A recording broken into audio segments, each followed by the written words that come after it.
E nisim nga përplasja me kryeministrin Edi Rama, si ju erdhi përgjigja, replika e tij, sepse u zgjerua, po themi, argumenti nga ana e kreut të qeverisë, duke hyrë edhe në akuzat që ju i kishit bërë lidhur me sistemin e shëndetësisë, por jo vetëm, dhe e gjitha u ndez pas etiketimit që ju i bët, që në fakt origjinën e kishte nga vetë kryeministri Rama për median e huaj, Financial Times, në mos gaboj. Pikërisht. Do më lejosh vetëm pak për emrin Diaspora për Shqipërinë e Lirë, se është shumë interesante. Organizata jonë ekziston prej 6 vitesh tashmë, ka lindur si revolt ndaj keqeverisjes ditën që u shëm Teatri Kombëtar,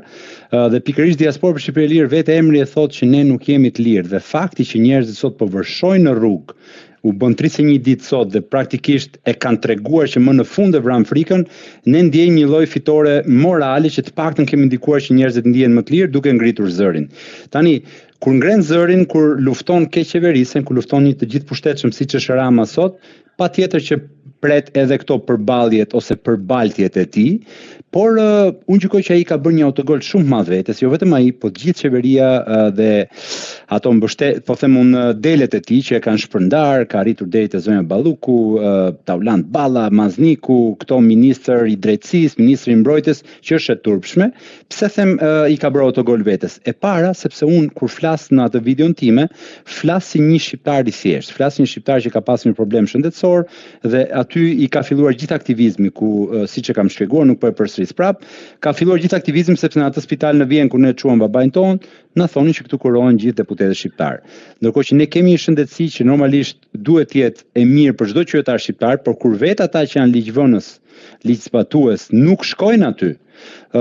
por zgjedhin shkojnë jashtë shtetit, nuk e di me çfarë parash, ndoshta me taksat tona, kjo tregon për gjendjen e shëndetësisë në Shqipëri. Tani, zoti Rama tek ajo video, e para, unë gjykoj që një drejtues shteti nuk bën mirë të merret personalisht me njerëzit, sepse edhe vetëm nga koha kur e mendon sa kohë është marrë me atë video për ta bërë, për ta prerë dhe për ta nxjerrë nga konteksti, se e ka nxjerrë nga konteksti dhe është munduar të më nxjerrë mua si gënjeshtar, por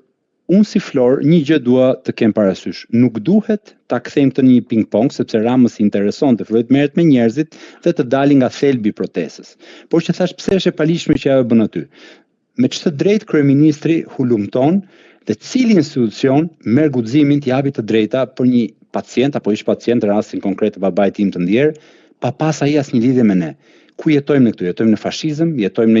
një mbretëri ku mbreti merr çdo lajm, ato janë të dhëna sensitive që dhe unë nëse do shkoj aty jap rastin po prap konkret, mu desh edhe një herë për çështje kontrollesh mjekësore tek spitali në Vjen, që unë isha shoqëruesi i babait, i kërkova tani edhe një herë certifikatën e atjeshme për të parë arsyet nga ka ndruar jetë, dhe më thanë duhet na vërtetosh që ti ke të drejtë, pra je trashëgimtar i ti dhe ke të drejtë të marrësh të dhënat e babait tënd, duke e ditur që unë kam qenë me të gjatë gjithë kohën në spital. Pra duhet t'ju jap dy shembuj, dy paralele.